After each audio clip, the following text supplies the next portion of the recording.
Vision Express. NBC's Wednesday primetime lineup comes into focus with Vision Express. Fast, fashionable, focused. KUAM TV8, first on Guam. KUAM TV8, home of the Milan Cortina Olympics. Coverage begins February 6th, 2026. KUAM News headlines are presented by Calvo's Insurance, protecting Micronesia for 85 years. Matson and the Adai Itano program. Apply at matson.com and McDonald's of Guam. I'm loving it.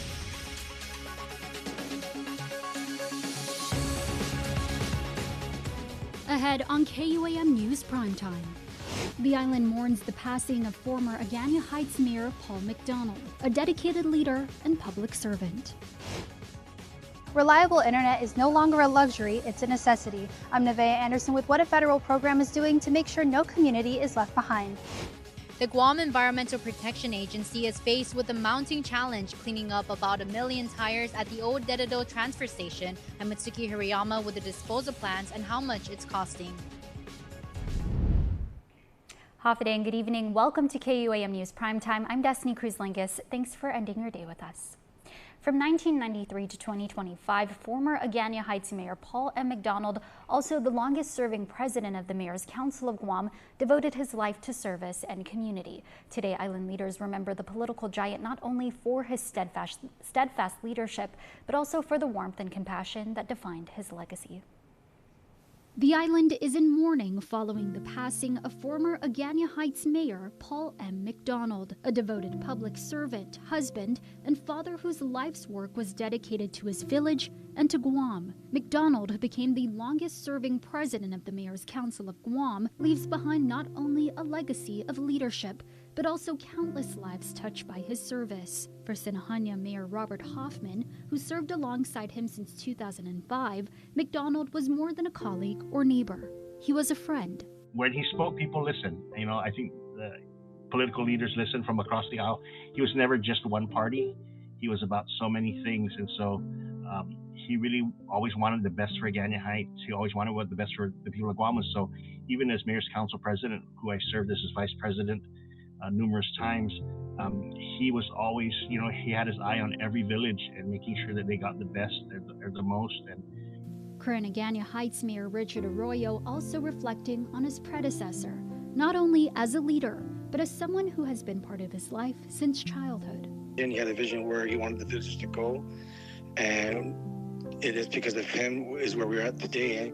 And me coming in as his successor and an individual who he took shrimping as a little kid is now in his, has taken over what he has set the foundation for the village of Agana Heights. We're just nothing but grateful. Both leaders sharing that when they look around Agana Heights, McDonald's presence is everywhere, in the people, the projects, and the spirit of service he inspired. As they honor his memory, they stand ready to support his family and the many who loved him deeply. He really gave his all to the island, and so, to his family, thank you for sharing him with us. An outpouring of condolences also coming from leaders across the island. Governor Lou Leon Guerrero and Lieutenant Governor Josh Tenorio stating respectively, quote, "We are deeply saddened by the passing of former Agana Heights Mayor Paul M. McDonald, who faithfully served the people of Guam for 32 years. Mayor McDonald gave his heart to the people of Agana Heights and built a legacy of service that will never be forgotten. He worked with everyone, regardless of politics, because his heart was with the people he served." The Mayor's Council of Guam remembering him throughout his tenure to the lives of others, strengthen our neighborhoods, and ensure that every voice was heard. His leadership as the president of the Mayor's Council of Guam for 11 years was marked by integrity and a deep love for this island that he proudly called home. Congressman James Moylan also expressing his condolences, saying in part, "Mayor McDonald was a true public servant, a man of integrity, compassion, and deep commitment to the people he served. His leadership left a lasting imprint on his village and our island." The Republican majority also issuing statements on behalf of the former mayor's passing. And state memorial services in honor of the late mayor will be held on September 3rd at 8 a.m. at the Guam Congress Building. And in other news, billions of federal dollars are being invested nationwide to expand internet access, and Guam is securing its share. Nevaeh Anderson shares more about a program aiming to deliver internet access to over 1,000 homes and over 100 community institutions.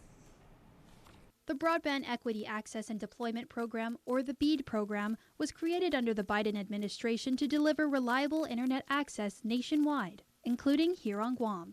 With a total allocation of $156 million, the Office of Infrastructure Policy and Development plans to deploy $5 million toward establishing technology for 1,367 homes and 175 community anchor institutions, such as schools, mayor's offices, and health centers in the island's northern and central villages. OIPD Director Melissa Bettis says GTA, IT&E, and Starlink were tapped as provisional awardees. We went through the process of a special award condition meeting with the NTIA, so we were cleared. The SAC was lifted following our meeting, and so that allowed us to let the provisional awardees know, and that also allowed us to put our draft final proposal out for public comment for 7 days. Bettis says expanding Guam's buried fiber technology is the key to securing Guam's network resilience, with further hopes of routing power from substations to core telecommunications sites and underground cable landing stations. The more underground infrastructure Guam has, the better, because as you know, we have strong typhoons, we have earthquakes, so we have natural disasters. She adds that national security advancements are also in focus. We're just working to make the system on Guam the most resilient that it can be. The director ensuring that environmental safeguards are built in. We actually had put an RFP out for a consultant for all of our environmental services that will assist the awardees with getting permitting and making sure that all the environmental compliance is there. And while BEAD aims to connect as many residents as possible, Bettis says some still face barriers. There are people that have homes with no power. They can't afford, internet service. So that is why we really put an emphasis on getting our community anchor institutions served with that fiber service. We want to make sure that everybody, regardless of their circumstance, is able to, fully take advantage of, online services, right, for education, for telehealth, for, a number of things. Remember, submit your feedback on the project by September 1st by emailing broadband@guam.gov. Your voice will be critical in deciding how Guam builds a stronger, more connected future. Nevaeh Anderson, KUAM News. The cleanup of the old Dededo solid waste transfer station is nearing completion for Guam Environmental Protection Agency's new headquarters, but one major issue remains: what to do with the estimated 1 million discarded tires still stockpiled at the site. Mitsuki Hirayama has the details. The Guam Environmental Protection Agency's site for a new headquarters is faced with a mounting challenge: the proper disposal of about 1 million tires discovered buried at the old Dededo transfer station. After the facility was shut down in 2015, the agency took over the property in 2022 with plans to build their new HQ. U.S. EPA has been helping to clean up the site after the 9.7-acre property was found to be an illegal dump. While the cleanup is almost done, the tire disposal issue remains a roadblock without a clear solution.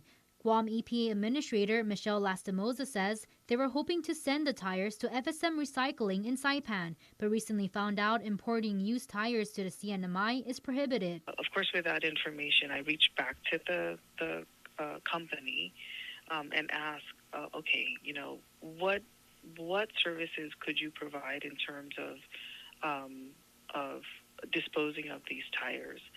So I'm actually engaging with the local company here on Guam, which is also owned by the same company, to ask, what services they are able to provide in terms of disposing of the tires that we have. So I haven't had that meeting yet.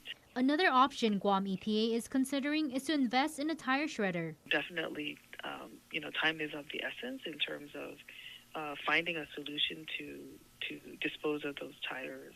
The tire stockpiles are also a concern as they pose potential fire hazards. And right behind me, you can see burnt cars where just earlier this month, a fire broke out at the Global Recycling Center, which is just feet away from the old Dededo transfer station. There is a perimeter fence,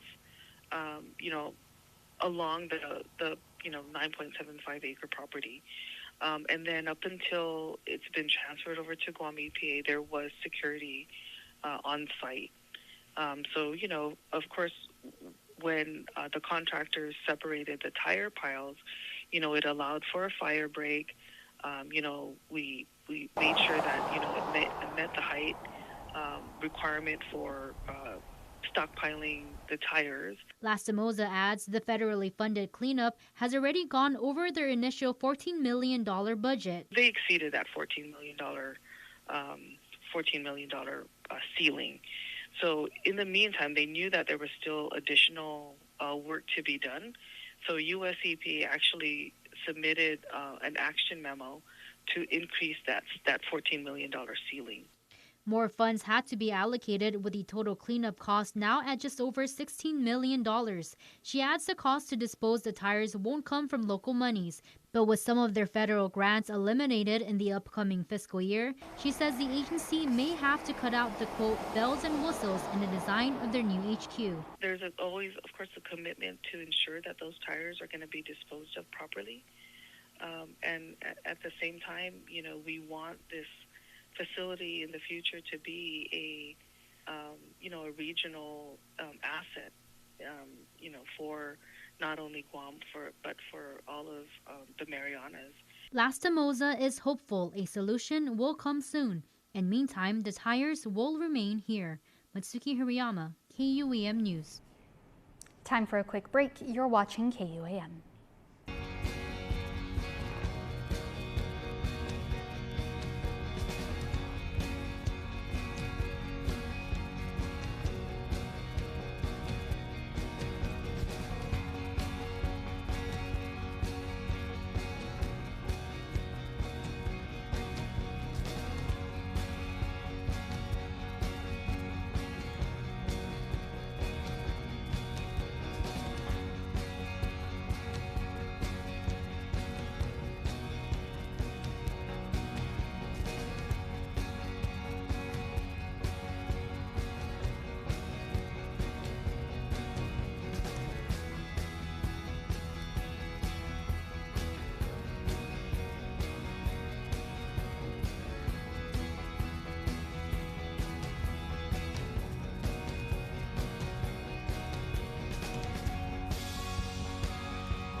Win one championship, you're celebrated. Win twice, they call you a hero.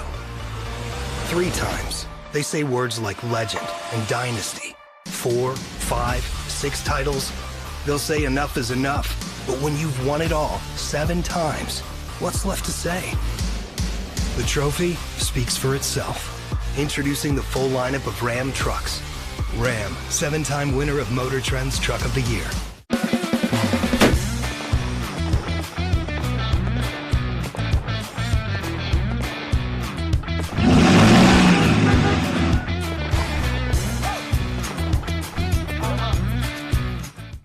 NBC's Wednesday primetime lineup comes into focus with Vision Express. Fast, fashionable, focused. KUAM TVH, first on Guam. Anything's possible. College is possible. Retirement is possible. Adventure is possible.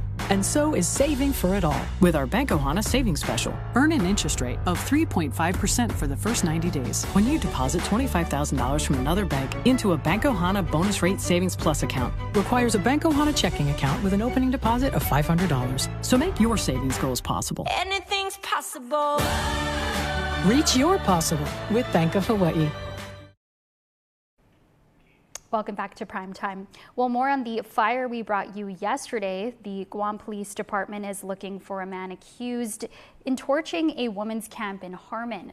Police say it happened just after noon Tuesday along Route 16 across from GU Self-Storage. A disturbance was first reported. Minutes later, the camp was in flames. By the time officers from Dededo precinct arrived, the suspect had fled. The case is now in the hands of GPD's Criminal Investigation Section. Officials say no further information is available at this time.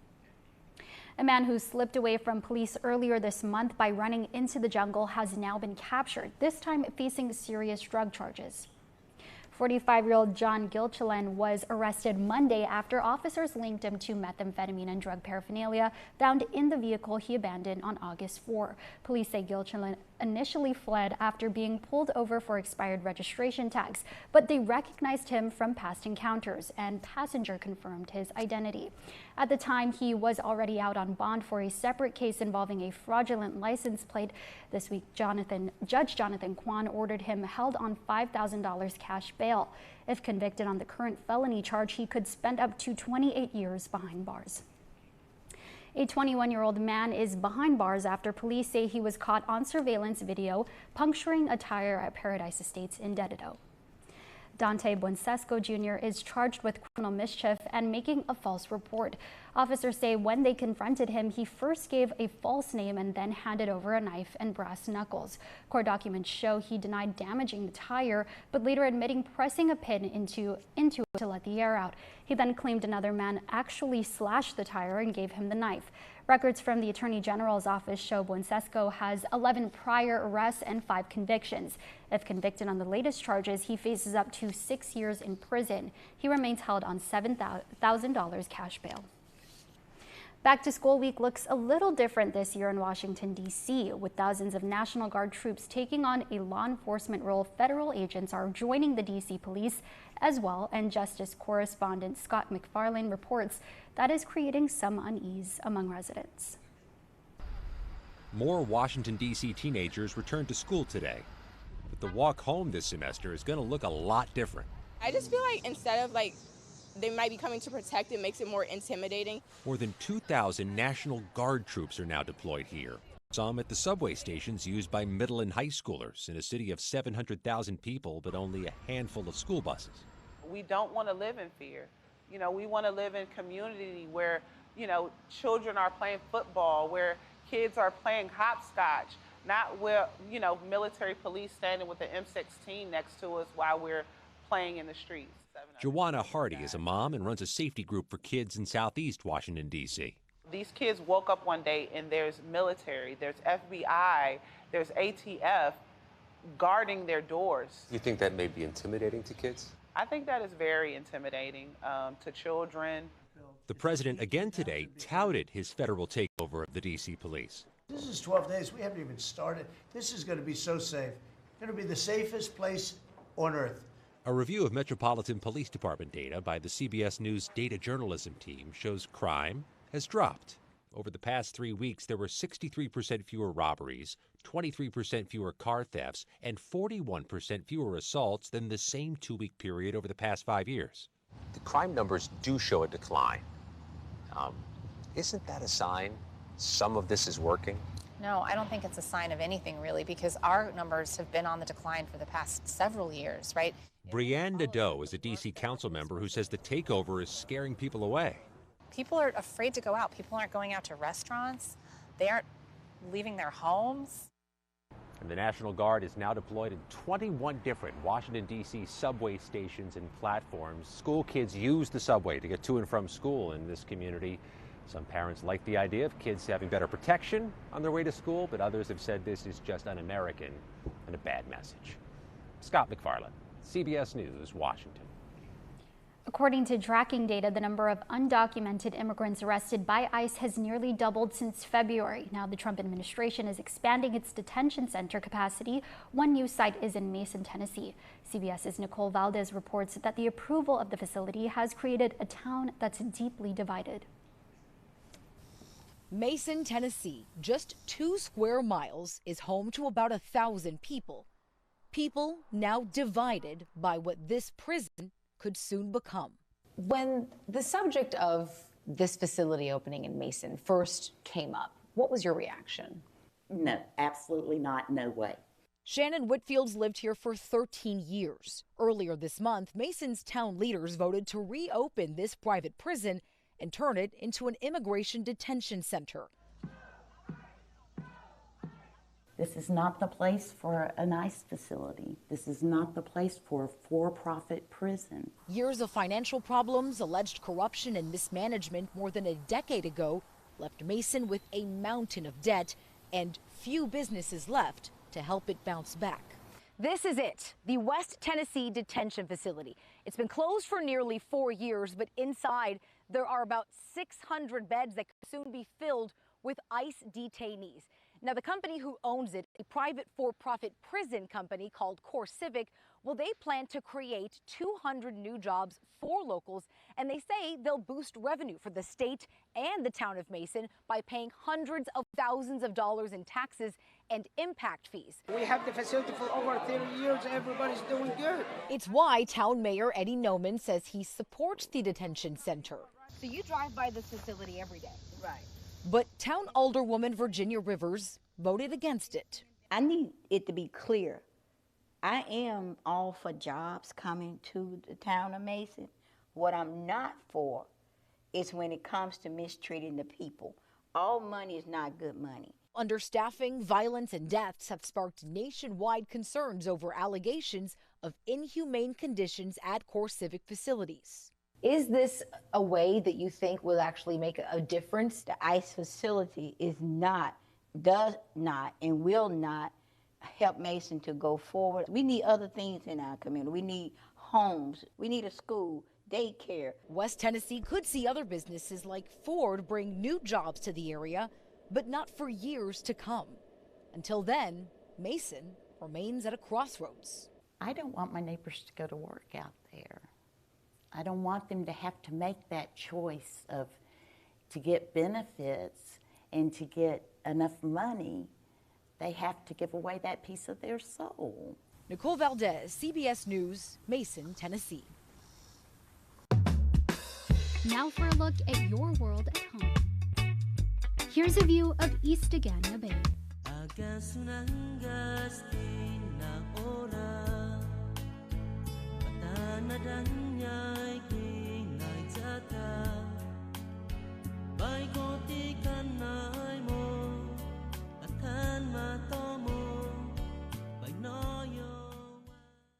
GU Self-Storage, located in Harmon next to McDonald's, offers a variety of storage units. With rates starting as low as $95 per month, we offer complimentary use of dollies, push carts, appliance hand trucks, and pallet jack, with a fully covered loading and unloading areas and ADA accessible units. We offer 24-hour CCTV surveillance monitoring, alarm, and individual PIN-coded gate and door access, because your safety is our priority. GU Self-Storage, voted Pica's Best in 2024. Call 671-648-7867 today.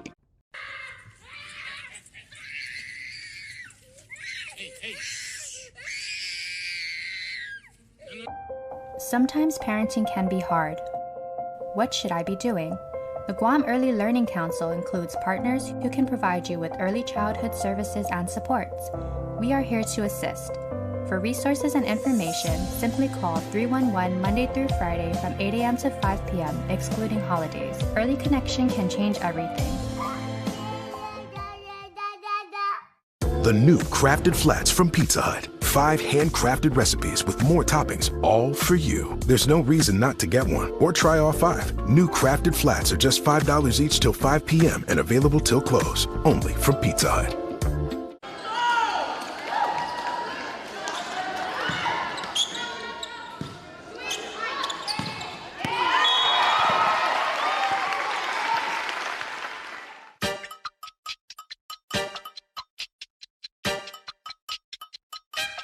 Wesley kicks out. Simon, big three.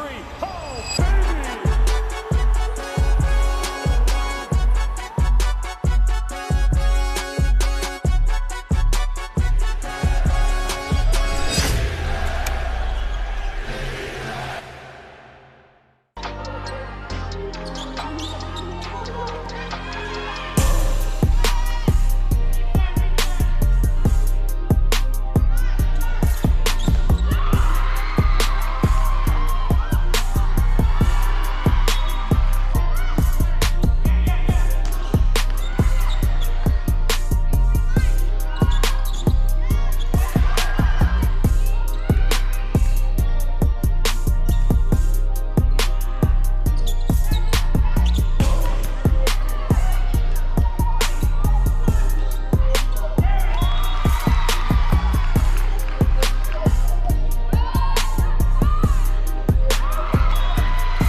Simon, big three. Oh, baby!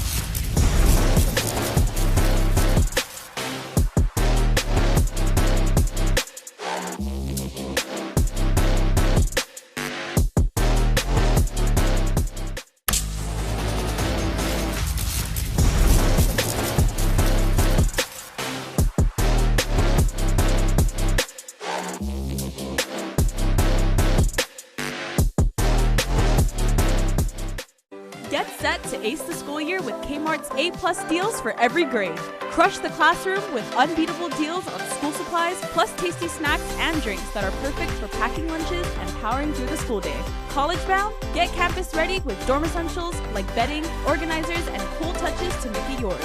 Teachers score everyday discounts on classroom essentials to spark every student's success. Move to head of the class only at Kmart. Kmart, back to school, back to cool. Don't need a work break, keep the smile on your face. The moments you can't replace, and I'll be around. Whoa. You can count on me. You can count on me for life. Wherever life takes you, we're always here for you. Calvo's Insurance. Count on us for life. News Bites is brought to you by Docomo Pacific Better Together, Fresco Clothing, original custom design apparel of Guam and the Marianas, and the Guam Army National Guard. Live here, serve here. The fall season is here, everybody. We got new TV shows coming up. We got first quarter sports. We got a bunch of stuff. We've also got pickleball, which is awesome. I have made it a personal commitment, a goal of mine, to learn how to play pickleball. So that's my journey coming up. But you know what's a good journey? Doing a 2K or a 5K, right? And the zombie run is back. We are in year 4 right now, and our friends at the Children's Ark are doing this to help underprivileged children. It is a festival, so make sure to register because it's on October 11th. It's down at the Leo Palace. It's not only a costume contest, it's a run. There's a haunted house. There's free popcorn, shave ice, face painting, so many things. I put a video up on it yesterday, so that's on our YouTube channel, but super, super fun time down at the zombie run.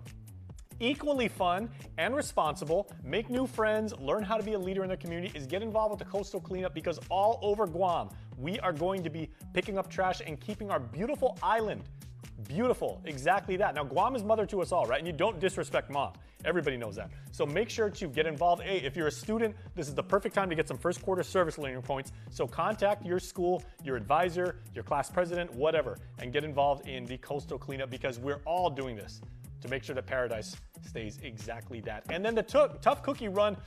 Treat yourself to some cookies after you participate in the zombie run, after you clean up the island, and burn off some calories too, because this is amazing. It is going to be on September 14th. That's a Sunday, and you go to help the Guam Girl Scouts, because everybody who registers to participate in the cookie run gets a package of Adventureful cookies. These are limited edition, and I want you guys to check this out because they are aptly named because they're very, very delicious. So, lots of stuff to do. All you got to do is register.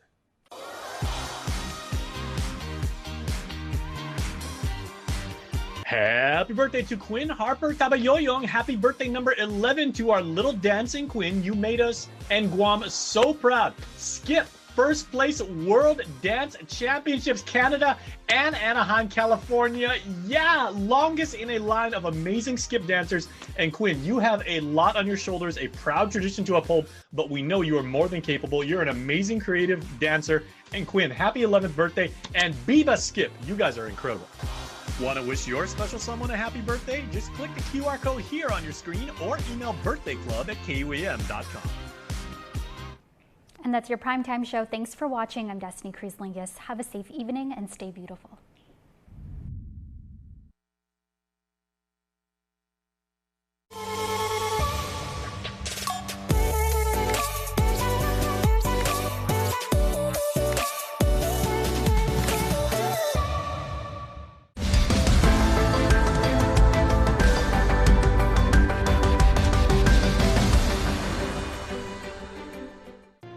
Hafude, I'm Matsuki Hirayama. Welcome to a special edition of The Hub.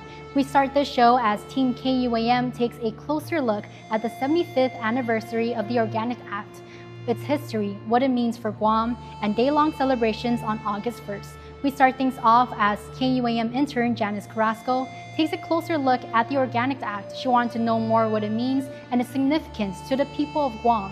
She made her way to the Guam Museum to speak with Dr. Mike Bavacqua.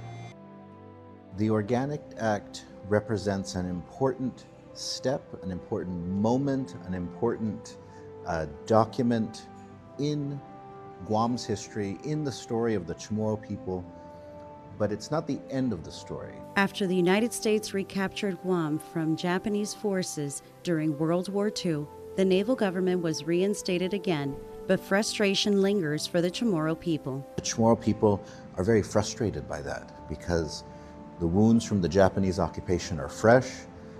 They're still burying the dead from the occupation, and the Chamorro people were loyal to the United States. They died for their loyalty. And so they felt that after all that they'd been through, to still be denied self-government, to still be denied the right to even elect their own leaders, to still be denied the basic sort of dignity of having their own government in their own island, that was too much. Guam Museum curator Dr. Michael Lujan Bavacqua explains with emotion the story behind the Organic Act and the hardship leading to its passage. The Chamorro people don't really have a lot of rights. They're U.S. nationals. There's no citizenship. They don't have rights under the Constitution. The Navy gets to a naval governor gets to decide everything. They would like more rights, self-government. They want to participate. They want to elect local leaders. They want, basic rights, basic respect. This doesn't happen, though, before World War II. After the Chamorros have been through so much pain, death, and injustice, they wanted to know what was next. How much do they have to go through in order to obtain what they have always wanted, which is to stand up for what they believe in and have a say? After the war is over, the land takings begin to create the bases, the post-war bases. And so the Chamorro people start to lobby their appointed local elected leaders, and they start to basically say, what is going to happen to us? There's so much uncertainty.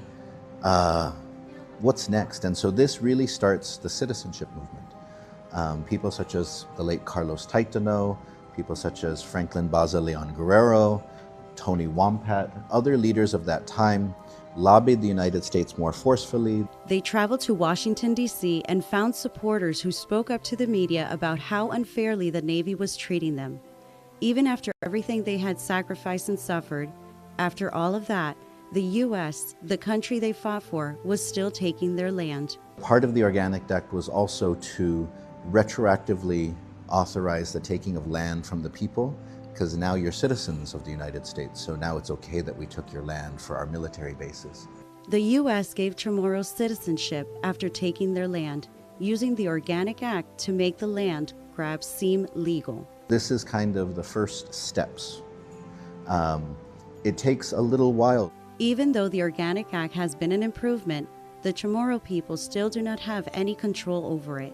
So the Organic Act is the law that governs our connections to the United States, to the Constitution, but we don't get to control it. If we want it changed, we have to go to the US Congress and we have to ask them to change it for us. So that's one of the frustrating things, is that compared to where my grandparents were and my great-grandparents were before World War II, you can argue that it was an improvement because they had no US citizenship, they had no rights, they had no standing whatsoever. But looking at where we are today, we have a law which governs our relationship to the United States that we don't have any control over. So that's why even issues like citizenship for Guam, if the Organic Act was repealed, then people on Guam might not receive citizenship in the future because the Organic Act is what enables certain things. If the Organic Act was changed or repealed, we might not be able to elect our own legislature anymore. We might not be able to have a local government anymore because the Organic Act allows us to have these things. So this is part of the reason why, looking at where we are today, celebrating the history of how it was an important step for the Chamorro people from where they were to having no rights, no standing under the United States, wanting more, but then looking at where we are now and thinking, where do we go next? The Organic Act was an improvement, but it shouldn't be the end of the story. The Organic Act was a step forward because it gave people in Guam U.S. citizenship and some rights that they did not have before. Dr. Bivacqua points out that Guam still has no control over this law, and if it were ever repealed, those rights would be taken away. So while it is an improvement, it should not be seen as the final answer for Guam's future. The Organic Act is a document where it governs us, but we have nothing to do with it. Now that the Organic Act is in place, many of the Chamorro people are asking, what is next? It helps with obtaining their citizenship, but they still do not have a say, nor do they have the right to vote. They feel like for all the tragedy they have gone through, they should have more rights. If I could, say something about the Organic Act, it's just to remember that it was a very important step in our journey of our political development, our relationship with the United States. But the relationship still has to grow. Relationships still have to grow. It is not the end. Guam is just a territory, and if it is left at that, then we are not allowed to evolve. When asked what would he change from the Organic Act, some sort of clause in which at a date in the future, the Chamorro people would have been given a chance to vote and express on what they wanted next for the future. So while it is an improvement, it should not be seen as the final answer for Guam's future, because our people deserve more than borrowed rights. We deserve a future we can shape for ourselves.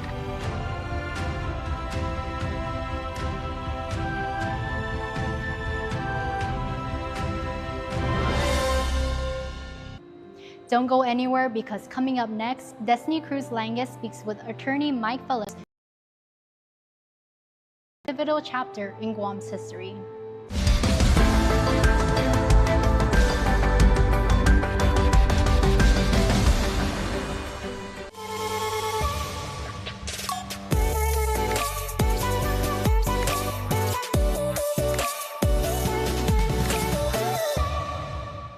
Go left.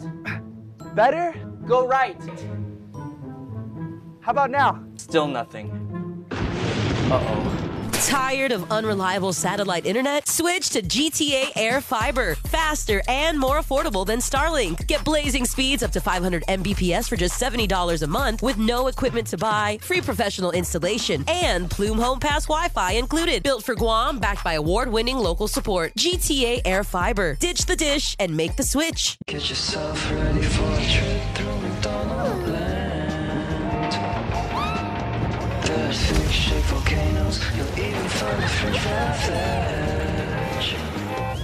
But just turn around and see if you won't find a hamburger patch as you're heading for a McDonald's. Come get the new Mount McDonald and shake when you order the McDonald Land meal. NBC's Wednesday primetime lineup comes into focus with Vision Express. Fast, fashionable, focused. KUAM TV8, first on Guam.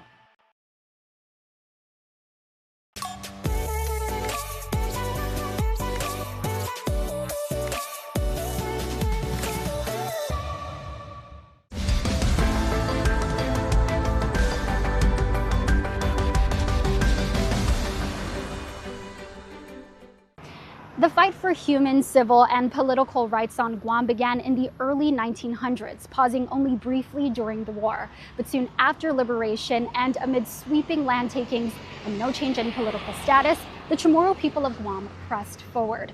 We take a look back at a defining moment when they rallied together, raising funds to send Baltasar J. Bordalio and Francisco B. Leon Guerrero by Navy ship to Washington, D.C. in pursuit of U.S. citizenship. Tonight we speak to attorney Mike Phillips, Bordalio's grandson, who speaks about his personal connection to this pivotal chapter in Guam's history. For attorney Mike Phillips, growing up, Baltazar J. Bordalio was simply Grandpa. As a child, Phillips didn't yet grasp the weight of his grandfather's legacy or the significance of his contributions.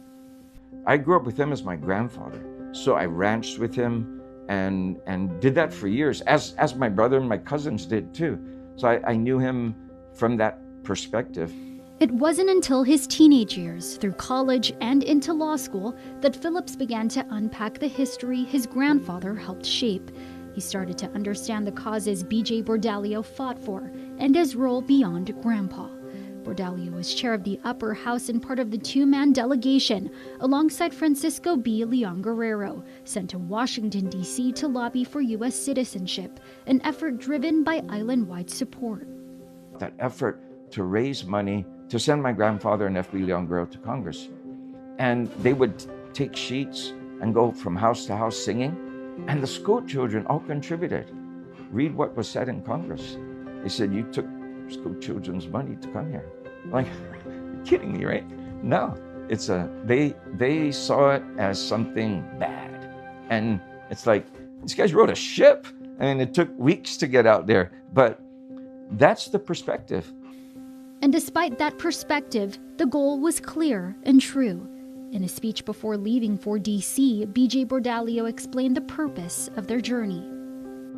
He talked about the reason why they would seek U.S. citizenship, and it was because they wanted full human, political, and civil rights. And a lot of people don't think that means anything, and it really does. There's a significance there. And while legislation was introduced in Congress when the pair arrived, the final word coming down.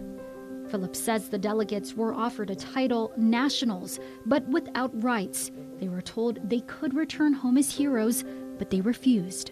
When he was leaving his presentations in Congress, they knew that it wasn't going well. The Department of the Navy showed up and testified very strongly against Guam, receiving any of the rights and privileges. B.J. Bordalio even writing a report to the Secretary of the Navy, outlining conditions on the island. This is after his congressional presentation. He knew it wasn't going to go well. I mean, he knew that there's no hope that they were going to pass the bill. But if you look at the things that he asked for, just basically asking that the Navy governor treat them like humans. I said, most people don't appreciate the significance of writing an open letter to the Secretary of the Navy about this Navy governor. That's it. You're going to pay a price. My grandfather was called a communist because he refused to work for the Navy free 2 weeks a year. Chamorro men were required to work 2 weeks a year for the Navy, free. And he said no. Many said no, right? Still, the fight didn't end there, and was later reignited through the Guam Congress walkout and ultimately the signing of the Organic Act. And as the island reaches its 75th anniversary of that milestone, Phillips says the work is still far from over. Our celebration and recognition of the Organic Act really should be, and that is okay. That's one step. We went a lot further, but we haven't finished. Oh my God, there's so much more to go. Phillips, alongside Victor Lujan, grandson of the late Carlos Taitano, one of the leaders who brought about the signing of the Organic Act, continuing to echo that sentiment today, speaking out during a press conference to kick off the 75th anniversary of the Organic Act. He hoped many things for Guam, and particularly to live long enough to see the day when Guam is no longer a colony. He passed away at the age of 92 with that wish unfulfilled. Even so, my grandfather and leaders of his generation demonstrated that even if the odds are against you, even if the powers against you seem impossible to overcome, you can change things for the better. If my grandfather and his peers could, maybe, and I firmly believe we can, just maybe we can achieve this goal in my lifetime. To me, that example is Carlos Pangilinan Taitano's true legacy. It definitely was something to celebrate. It was a transition, and we kind of left out that part. We've kind of just revolved around the Organic Act, and that's what we have. And it's not. It's such an opportunity. The path is still there, and we just have to fight. Up next, Dr. Robert Underwood shares his perspective on the Organics Act and what it means for Guam. Keep it here.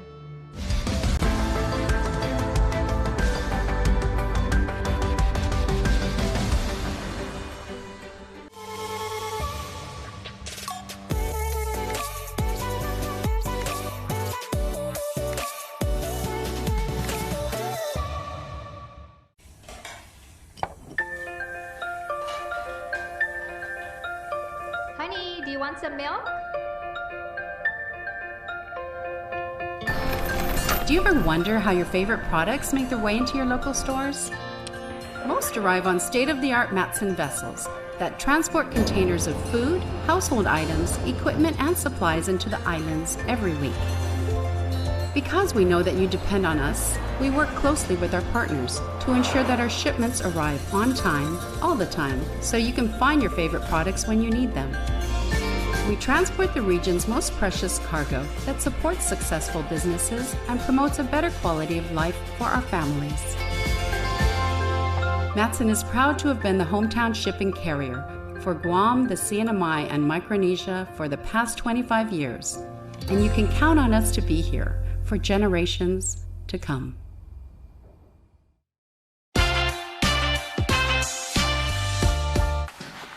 I thought you worked in his house. Oh, I'm wherever he needs to fuel up. Oh, Cantina chicken burrito. Thanks, Todd.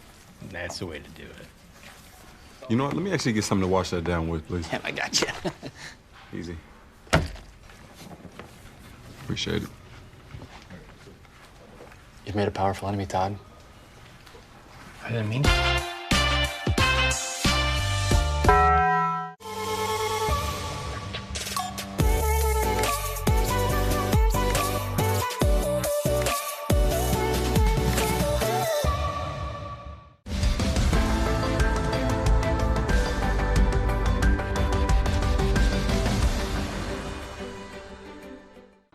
With the 75th anniversary of the Organic Act comes various thoughts and perspectives. Former Congressman Dr. Robert Underwood shares his. He was one of the guest speakers for critical conversations on the Organic Act, our journey yesterday, today, and tomorrow. Our KUAM intern, Ari Kirigua, sat down with him recently. The Organic Act of Guam. What is it? How are the island and its people impacted? And what do people know about it? With the act commemorating its 75th year, public figure and former Congressman Dr. Robert Underwood shares his thoughts. Well, the Organic Act was a dramatic step forward, so it seemed at the time, in which case the government of Guam actually became formalized as a civilian government, and basically the Chamorro people were granted U.S. citizenship. You don't have any inherent rights here in Guam as an American citizen. Because your rights here are not granted by the U.S. Constitution, they're granted by the Organic Act. Considering how long the act has been in place and what it involves, Underwood believes that there is still much more to do. And so the Organic Act became a vehicle through which Guam's status was not resolved. That maybe it was improved, but not resolved. He emphasizes that if the people want something to change on Guam, they have to change something in the Organic Act. We were supposed to go from a non-self-governing territory to a full self-governing entity, and the Organic Act doesn't really facilitate that. And so that's the main weakness of it. So in a sense, we're stuck. We're stuck in status quo, and nothing represents the status quo like the Organic Act. Underwood addresses that the act leaves the people of Guam without a formal and effective say in the island's political status. The first thing I would change in the Organic Act is that it should allow the Chamorro people of Guam to decide the political future of the island. That's the main issue. That there should be established a process through which we either become independent, freely associated, or a state of the United States. Absent any of that, this will continue on. This kind of colonial status and legal tyranny will continue on for the future. It's like somebody bought you a new house and now you're living in the house, and so, well, it's better than not living in a house, but it's not, maybe not the house you want. And then maybe it's not the house that you can control. So there's a certain element of comfort attached to it. But in reality, at the end of the day, it's only a step. And we're now stuck. Now what's the next step? Understanding the act goes hand in hand with understanding the impact it has. And if change is wanted, Underwood believes it starts with that understanding. It's almost like people don't even understand what it is. They don't understand that it changed the nature of the relationship. They don't understand where their political rights come from. They don't understand that Congress makes all the decisions. It's all there in the Organic Act. And so that is the main focus should be, is how do we change that so that we become more empowered over our lives. If they knew more about the Organic Act, then they'd be happier to change it. I'm Ari Kittigwa reporting for KUAM News.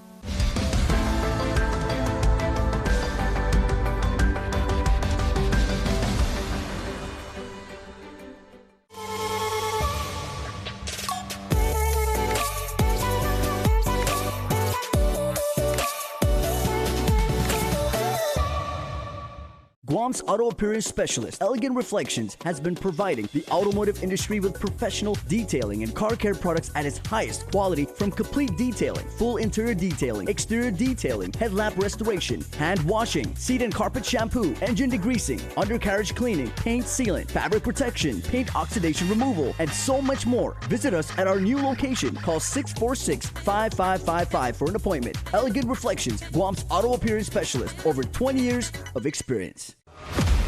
Win one championship, you're celebrated. Win twice, they call you a hero. 3 times, they say words like legend and dynasty. 4, 5, 6 titles, they'll say enough is enough. But when you've won it all 7 times, what's left to say? The trophy speaks for itself. Introducing the full lineup of Ram trucks. Ram, 7-time winner of Motor Trend's Truck of the Year.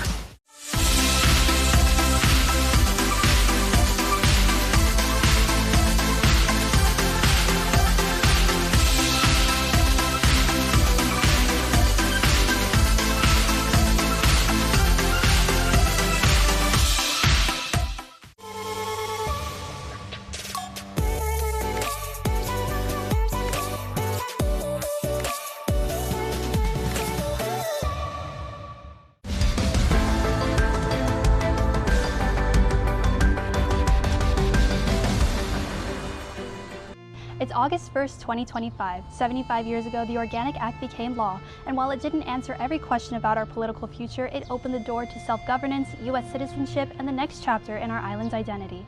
From the first drops of rain this morning, island leaders, elders, families, and government of Guam officials gathered at key sites across our capital, starting with a flag-raising ceremony at the Governor's Complex, followed by another at the Guam. These flags don't just mark territory, they mark resilience, identity, and progress hard-won. Lieutenant Governor Josh Tenorio reflects on the long roads and quiet victories that led to the establishment of a government by our people. For generations, decisions about our future were made thousands of miles from our shores, with limited input, if any, and without our vote. Then came the Organic Act. It did not fix everything. It did not give us the measures of civil rights and equality as we had hoped.